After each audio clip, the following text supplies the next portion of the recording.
చంద్రబాబు నాయుడు గారు కాంగ్రెస్ పార్టీతో హాట్ లైన్లో ఉంటారు, బీజేపీతోనేమో పొత్తుగట్టి ఉంటారు. మనసులోనేమో మోసం, ముసుగులోనేమో కాంగ్రెసు, ప్రస్తుతానికి బహిరంగంగా భారతీయ జనతా పార్టీ. అద్భుతమైనటువంటి ఒక విచిత్రమైనటువంటి మోసపూరితమైనటువంటి నాటకం ఆడుతున్నారు నారా చంద్రబాబు నాయుడు గారు. తెర ముందు బీజేపీతో ఉంటారు, తెర వెనుకేమో కాంగ్రెస్ పార్టీతో ఉంటారు. ఇది చంద్రబాబు నాయుడు గారి గేమ్ ప్లాన్. చంద్రబాబు నాయుడు గారికి బీజేపీ అనేది ఒక అవసరార్థం ఉన్నటువంటి రాజకీయ పార్టీగా వాడుకునేటటువంటి పరిస్థితి చేస్తున్నారు. నిన్న చాలా విచిత్రం, హైదరాబాద్లో మనకు ఒకప్పుడు ఉమ్మడి రాజధాని, నందమూరి తారక రామారావు గారు కూడా హైదరాబాద్ రాజధానిగా ఉన్నటువంటి ప్రాంతాన్ని, మన ప్రాంతాన్ని ముఖ్యమంత్రిగా చేసినటువంటి వ్యక్తి. ఆయన విగ్రహాన్ని ఆవిష్కరించారు. ఎవరు ఆవిష్కరించారు? కాంగ్రెస్ పార్టీ ముఖ్యమంత్రి గారు ఆవిష్కరించారు. ఆవిష్కరించకూడదని కాదు నా ఉద్దేశం, కాంగ్రెస్ పార్టీ ముఖ్యమంత్రి గారు వెళ్లి ఆవిష్కరించారు. కాంగ్రెస్ పార్టీకి వ్యతిరేకంగా పెట్టినటువంటి రాజకీయ పార్టీ అని ఎన్టీ రామారావు గారు చెప్పారు. నిన్న మహానాడులో కూడా చంద్రబాబు నాయుడు గారు దాన్ని ఓదరగొట్టారు. ఇవాళ రేవంత్ రెడ్డి గారు వెళ్ళి దాన్ని ఓపెన్ చేస్తే అద్భుతమైన మాటలు చెబితే తెలుగుదేశం జెండాలు పుచ్చుకుని అందరూ స్వాగతం పలికారు. చిత్రం చూశారుగా, కాంగ్రెస్ పార్టీ ముఖ్యమంత్రి కాంగ్రెస్ పార్టీకి వ్యతిరేకంగా పెట్టినటువంటి ఒక రాజకీయ పార్టీకి స్వర్గస్థుడైనటువంటి ఎన్టీ రామారావు గారి విగ్రహాన్ని కాంగ్రెస్ పార్టీ ముఖ్యమంత్రి ఆవిష్కరిస్తుంటే తెలుగుదేశం జెండాలు పుచ్చుకుని వెళ్ళి ఆహ్వానం పలికారు. చంద్రబాబు నాయుడు గారు మాత్రం హాట్ గా మన ఈయనతో మాట్లాడుతూ ఉంటాడు రేవంత్ రెడ్డి గారితో. మీకు గుర్తుందో లేదో, చంద్రబాబు నాయుడు గారు ముఖ్యమంత్రి అయిన తర్వాత హైదరాబాద్లో ఒక మీటింగ్ పెట్టారు చంద్రబాబు నాయుడు గారు, రేవంత్ రెడ్డి గారు. ఏమిటయా మీటింగ్ అంటే విభజన సమస్యల పరిష్కారం కోసం ఒక మీటింగ్ పెట్టారు. గుర్తుందా మీకు? పెద్ద ఆర్భాటం చేశారు. వాళ్ళు చాలా కోరికలు అడిగారు, వీళ్ళు అడిగారు. తల వాసిపోయి తిరుపతిలో వాటా కూడా కావాలన్నారు వాళ్ళు. అంతేకాదు బీచ్లో కూడా వాటా కావాలన్నారు. అబ్బాయి ఇప్పుడు లాభం లేదు అబ్బాయి, మళ్ళా వాయిదా వేస్తున్నాం, దీనికి ఒక కమిటీ వేస్తున్నాం, ఈ కమిటీ అనేక సార్లు కూర్చుని సమస్యలు పరిష్కరిస్తుంది అన్నారు. మళ్ళా కమిటీ కూర్చుంది. ఏమిటి డ్రామాలు నాకు అర్థం కాదా. ఇలాంటి అద్భుతమైనటువంటి నాటకాలు ఆడుతున్నటువంటి పరిస్థితులు వాళ్ళ మనకు కనిపిస్తున్నాయి. యాతావాత నేను చెప్పాలనుకుంటున్నది ఏంటంటే, చంద్రబాబు నాయుడు గారికి ఇక్కడ కాంగ్రెస్ బి టీం, ఆంధ్రప్రదేశ్లో చంద్రబాబు నాయుడు గారికి కాంగ్రెస్ పార్టీ ఒక బి టీం, అలాగే తెలంగాణలో కాంగ్రెస్ పార్టీకి తెలుగుదేశం పార్టీ ఒక బి టీం. ఏమిటి డ్రామాలే నాకు అర్థం కాలేదు. ఏమిటి విచిత్రమైనటువంటి రాజకీయాలు? సిగ్గు లజ్జ ఉన్నాయా రాజకీయాల్లో? ఒక స్పష్టత లేదా? సరే, ఎన్టీ రామారావు గారు అంటే అందరికి గౌరవం, అది వేరే విషయం, ఎందుకంటే ఆయన పరమపదించాడు. నీకు తప్ప అందరికీ గౌరవం, చంద్రబాబు నాయుడు గారికి తప్ప అందరికీ గౌరవమే, దానిలో సందేహం లేదు. కానీ ఇలాంటి అనైతికమైన రాజకీయాలు నడుపుతున్నటువంటి వ్యక్తి నారా చంద్రబాబు నాయుడు గారు. ప్రతిసారి ఇది ఇలాగే జరుగుతోంది. అవసరం వచ్చినప్పుడల్లా కాంగ్రెస్ పార్టీ మీద లవ్ అండ్ ఎఫెక్షన్ చూపిస్తాడు. మనం చూశారు కదా, తెలంగాణలో కాంగ్రెస్ పార్టీతో కలిసిపోయాడు, ఎన్నికల ప్రచారానికి వెళ్ళాడు, తుక్కుగా ఓడగొట్టారు, అది వేరే అంశం. ఎప్పుడు ఏ పార్టీతో కలుస్తాడో చంద్రబాబు నాయుడు గారి రాజకీయం ఎవ్వరికీ తెలియనటువంటి రాజకీయం, మోసపూరితమైనటువంటి రాజకీయం. అలాంటి మోసపూరితమైన రాజకీయాలు ఇవాళ చంద్రబాబు నాయుడు గారు చేస్తున్నారు. ఆల్రెడీ ఈ విషయం భారతీయ జనతా పార్టీ కూడా తెలిసి ఉంటుంది. వాళ్ళు మేధావులే, భారతదేశాన్ని పరిపాలిస్తున్నారు కదా 3 సార్లు నుంచి, వాళ్ళకి తెలిసే ఉంటుంది. ఈ మధ్యన చంద్రబాబు నాయుడు అసలు బీజేపీకి సీటే లేదన్నాడు, పార్లమెంట్ సీటు. అంటే అర్థమవుతుంది, కూటమిలో చంద్రబాబు నాయుడు గారు చేస్తున్నటువంటి సిగ్గుమాలిన అనైతికమైన రాజకీయాలను భారతీయ జనతా పార్టీ కూడా కనిపెడుతుంది, వాళ్ళు కూడా ఆలోచన చేస్తున్నారు అనేటువంటి భావన సర్వత్రా అనుకుంటున్నారు.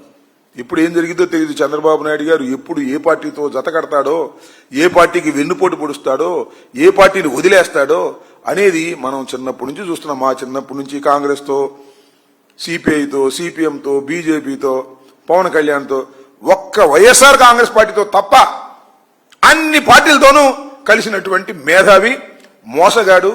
అలాంటి వ్యక్తి నారా చంద్రబాబు నాయుడు గారు చేస్తున్నటువంటి ఈ రాజకీయాలు చూస్తుంటే దీన్ని అంటారేమో మరి. మొన్నది మహానాడు ఏమన్నారు, హైబ్రిడ్ మహానాడు అంట. ఏం హైబ్రిడ్ నాకు అర్థం కాల. ఇది హైబ్రిడ్ రాజకీయాలు. బీజేపీ, కాంగ్రెస్ ఆ రెండింటికి పడదు, రెండు ప్రత్యర్థి పార్టీలు. కానీ చంద్రబాబు నాయుడు గారు రెండింటిని మేనేజ్ చేస్తాడు. This is hybrid. అద్భుతమైనటువంటి హైబ్రిడ్ రాజకీయాలు నారా చంద్రబాబు నాయుడు గారు చేస్తున్నారని చెప్పడానికి ఇంతకన్నా పచ్చి ఉదాహరణలు ఏమైనా ఉంటాయా నేను అడుగుతా ఉన్నా. రేవంత్ రెడ్డి గారు మామూలుగా పొగళ్ళ, ఇందిరాగాంధీని, ఎన్టీ రామారావు గారు ఈ రెండు ఆశయాల మీద నడుస్తున్నాడు కాంగ్రెస్ పార్టీ. ఇది ఉంపదేక చంద్రబాబు ఆశయాలతో పాటు కూడా నడుస్తుంది కాంగ్రెస్ పార్టీ అని ఇంకా చెప్పలా పొరపాటుని. ఇలాంటి దౌర్భాగ్యమైనటువంటి రాజకీయాలు, అనైతికమైన రాజకీయాలు నారా చంద్రబాబు నాయుడు గారు పదే పదే ఆడుతా ఉన్నాడు. ఇంకపోతే మహానాడు 2 రోజుల పాటు జరిగింది. చాలా అద్భుతంగా జరిగిందని చెప్తున్నారు ఎవరు, ఆంధ్రజ్యోతి, ఈనాడు, వాళ్ళకు ఉన్నటువంటి TV5 ఇవి. అద్భుతంగా జరిగింది, ఫుల్ సక్సెస్. ఇవాళ మీరు పేపర్లు చూడండి, మహానాడు సక్సెస్ అని ఫ్రంట్ పేజీలు వేసుకుంటున్నారు. ఎందుకు వేసుకోవాలి అసలు నాకు అర్థం కాల. సెక్స్ అయితే అసలు వేసుకోవాల్సిన అవసరంలా, సక్సెస్ కాలేదన్నమాట. చూస్తున్నా నేను వాట్సాప్లోను, అక్కడ ఇక్కడ యూట్యూబ్లోను. ఏమండి మాకు చీరలు ఇస్తామని తీసుకెళ్లారు, చీరలు కొట్టారండి నేను ఒక ఆమె. మాకు డబ్బులు ఇస్తామన్నారు, డబ్బులు ఎగ్గొట్టారండి ఒక ఆమె. అంటే చీరలకి డబ్బులు ఇచ్చి, చీరలు ఇచ్చి మహానాడుకు తీసుకువెళ్లవలసినటువంటి పరిస్థితి 2 సంవత్సరాల తర్వాత మీకు కలిగింది అంటే ఎంతగా మీ పార్టీ రేటింగ్ పడిపోతుందో అర్థం చేసుకోండి. ఎవరైనా ఒక ప్లీనరీ పెట్టారంటే ఏమనుకుంటారు, చేసినటువంటి హామీలను నెరవేర్చాం, కొత్త హామీలు ఇస్తున్నాం లేదా కొత్త వరం ఇస్తున్నాం అని అనుకుంటారు. చేసిన హామీలే, ఇచ్చిన హామీలే తీర్చినటువంటి పరిస్థితి. నిరుద్యోగ భృతి సంగతి లేదు, మహిళలకు ఇచ్చే డబ్బులు లేవు, సూపర్ 6లో సగం లేవు. మళ్ళీ అదేమంటే పాపం వచ్చినటువంటి వీళ్ళెవరు, ఈ వక్తలందరూ కూడా పాపం చంద్రబాబు నాయుడు గారిని పొగుడుతున్నారు. పావల 75 పైసలు నారా లోకేష్ను పొగుడుతున్నారు. మామూలు పొగడ్తలు కాదు, అసలు పొంతం లేని పొగడ్తలన్నీ పొగిడి వీరుడు, సూర్యుడు, అద్భుతం, అమోఘం అని పొగుడుతా ఉన్నారు. సిగ్గుండాలి, నాకు అర్థం కాలే. చంద్రబాబు నాయుడు పొగిడారంటే అది వేరే విషయం. లోకేష్ను కూడా పొగిడేటువంటి పరిస్థితి, ఏదో ఒక విధంగా ఆయన దృష్టిలో పడాలని, లేకపోతే ఆయన కనపడరని పొగిడే కార్యక్రమం చేస్తున్నారు. అదే కనపడరని ఈ విధంగా లేనిపోని పొగడ్తలు పొగుడుతున్నారు నారా లోకేష్ గారిని. అసలు నారా లోకేష్ గారిని అడుగుతా ఉన్నాయా, నారా లోకేష్ గారు మీరు విద్యాశాఖ మంత్రి కదా, డిఎస్సి, మెగా డిఎస్సి ఇవాళనే విద్యార్థి విభాగం వైఎస్ఆర్ కాంగ్రెస్ పార్టీకి సంబంధించి రాష్ట్ర వ్యాప్తంగా నిరసన ప్రదర్శన చేయడం జరిగింది. ఇవాళ మెగా డిఎస్సీలు ఎంత మోసం చేశారయ్యా, ఎంత దుర్మార్గం చేశారయ్యా. స్పోర్ట్స్ కోటా అని చెప్పేసి 3% అని చెప్పేసి 420 మందికి మీరు సర్టిఫికేట్లు ఇచ్చారు, వాళ్ళందరికీ ఉద్యోగాలు ఇచ్చారు. సర్టిఫికేట్ ఒక్కోటి 10 లక్షలు 15 లక్షలకు అమ్ముకున్నారే లోకేష్ గారు, లవకేష్ గారు అమ్ముకుని వసూలు చేసుకున్నారే. ఇంతకన్నా దౌర్భాగ్యం ఏమైనా కావాలా? నిరుద్యోగి భృతి ఇవ్వకపోయావు, నిరుద్యోగులకు మెగా డిఎస్సీ పెడతానని చెప్పి పెట్టి దానిలో అన్ని అవకతవకలు చేసి స్పోర్ట్స్ కోటాని, సర్టిఫికెట్లని 10 లక్షలకి 20 లక్షలకి అమ్ముకొని డబ్బు చేసుకునేటటువంటి దీనస్థితికి ఇవాళ మీరెళ్ళి మహానాడులో అద్భుతంగా పొగిడించుకునేటటువంటి కార్యక్రమాలు చేస్తున్నారు. ఇది చాలా దుర్మార్గమైనటువంటి రాజకీయాలు ఇవాళ మీరు చేస్తున్నారనే విషయాన్ని మీరు గమనించలేకపోతున్నారు. డబ్బా కొట్టేవాళ్ళు కొడతా ఉన్నారు. ఒక ఆయన డబ్బా కొడుతున్నాడు. రామన్న రూపుదిద్దిన పార్టీ అంట. రామన్ అంటే ఎన్టీ రామారావు గారు, రూపుదిద్దిన పార్టీ, బ్రహ్మాండం, బాగుంది. చంద్రన్న తీర్చిదిద్దిన పార్టీ. చంద్రన్న గారు చంద్రబాబు నాయుడు తీర్చిదిద్దాడు, అధికారంలోకి తీసుకొచ్చాడు, అనేక అన్యాయాలు అక్రమాలు చేశాడు, వెన్నుపోటు పొడిచాడు, పార్టీని ఆక్రమించుకున్నాడు. చంద్రబాబు నాయుడు గారు ఎన్టీ రామారావు గారు వారసులందరినీ తొక్కి పారేసి తీర్చిదిద్దాడు. ఇప్పుడంటే ఆయన ఎవరు, తెలంగాణ నుంచి వచ్చాడు, ఇక్కడ ఆయన కూడా కాదు. ఈయన తుది మెరుగులు దిద్దుతున్నాడు. అంటే ఎవరు, లోకేష్ తుది మెరుగులు దిద్దుతున్నాడు. తుది మెరుగులు కాదు, తుద ముట్టించడానికి సిద్ధంగా ఉన్నాడు. మళ్ళీ 3 సంవత్సరాల తర్వాత తెలిసింది. ఇప్పుడు తెలియదు మీకు. 3 సంవత్సరాల తర్వాత ఎన్నికలు జరిగితే లోకేష్ గారి నాయకత్వంలో తుద ముట్టించేశాడు తెలుగుదేశం పార్టీని అనేటువంటి మాట వస్తుంది.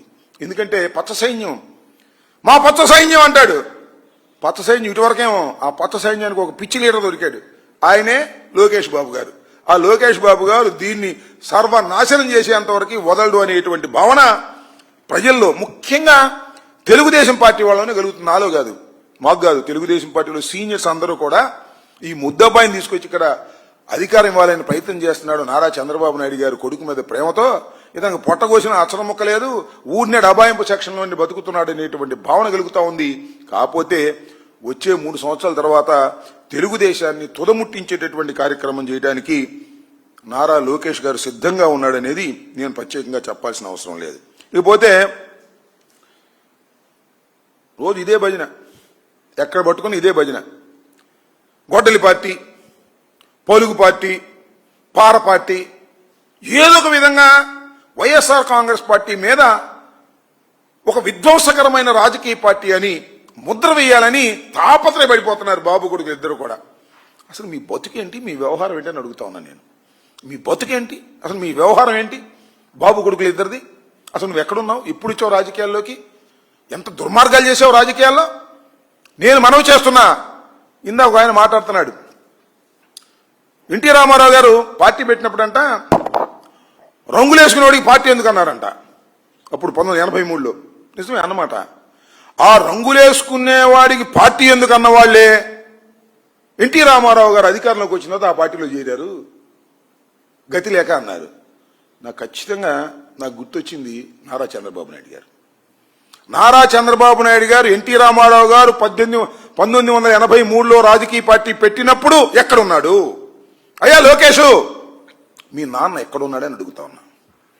ఖచ్చితంగా కాంగ్రెస్ పార్టీలో ఉన్నాడు, ఇందిరాగాంధీ గారి నాయకత్వంలో ఉన్న కాంగ్రెస్ పార్టీలో ఉన్నాడు, మంత్రిగా ఉన్నాడు, శాసనసభ్యుడిగా ఉన్నాడు. పార్టీలోకి రాలా. మా మామ పెడితే నాకేంటి, ఆయన రంగులు వేసుకునేవాడు, ఆయన రాజకీయ పార్టీ పెడితే నేను వెళ్ళాలా అన్నాడు. అంటే అన్నాడు, అంతటితో ఆగలా. ఏమన్నాడు తెలుసా? ఇందిరాగాంధీ గారు ఆదేశిస్తే ఎన్టీ రామారావు మా మామ ఎక్కడ నిలబడితే అక్కడ నిలబడి ఓడిస్తానన్నాడు. ఈయన ఓడిపోయాడు, చంద్రగిరిలో తుక్కుతుగ్గా ఓడిపోయాడు. తుక్కుతుగ్గా ఓడిపోతే మళ్ళా దొడ్డిదోమని వచ్చాడు, కాంగ్రెస్ పార్టీని కసక్కమని పొడిచేశాడు వెనక నుంచి. ఇందిరాగాంధీ గారు భిక్ష పెడితే, మంత్రి చేస్తే, అలాంటి కాంగ్రెస్ పార్టీని వెన్నుపోటు పొడిసి కసక్కమని వచ్చి దొడ్డిదారిన ఎన్టీ రామారావు గారి దగ్గర చేరాడు. చేరుడు అట్లా ఉన్నాడా? పాపం ఏ మాటకు ఆ మాట చెప్పాలి. దగ్గుపాటి వెంకటేశ్వరరావు గారు, ఎన్టీ రామారావు గారు పార్టీ పెట్టిన దగ్గర నుంచి దగ్గుపాటి వెంకటేశ్వరరావు గారు ఆ పార్టీని కాపాడుకుంటూ వచ్చాడు. ఆయనతో పాటు ఆయనే కదా హరికృష్ణ, వీళ్ళిద్దరు ఉన్నారు, వాళ్ళిద్దరిని తొక్కేశాడు. తొక్కేసి ఈయన వచ్చాడు. వస్తే వచ్చాడు, ఏం చేశాడు? ఎన్టీ రామారావుని కసకమని పొడిచేశాడు. పొడిచేసి అధికారం తీసుకున్నాడు. ఆ పొడవటానికి ఎవరిని అడ్డం పెట్టుకున్నాడు? దగ్గుబాటి వెంకటేశ్వరరావు గారిని, హరికృష్ణని, ఇద్దరిని అడ్డం పెట్టుకున్నాడు. అడ్డం పెట్టుకుని తొక్కేసి ఆయన చనిపోయిన తర్వాత ఇద్దరిని తొక్కేశాడు. మళ్ళా దగ్గుబాటి వెంకటేశ్వరరావు గారు శ్రీమతి రమారమణ గోవిందో చివరికి ఆయన వైఎస్ఆర్ కాంగ్రెస్ పార్టీలో కూడా చేరాడు. మీకు గుర్తుందో లేదో? పురంధరేశ్వర గారు అయితే కాంగ్రెస్ పార్టీలో చేరింది, ఆ తర్వాత ఇప్పుడు బీజేపీలో చేరింది. మొత్తాన్ని చిందరవందర చేశాడు రాజకీయం కోసం. ఎంత దౌర్భాగ్యమైన రాజకీయం అయ్యా. నువ్వు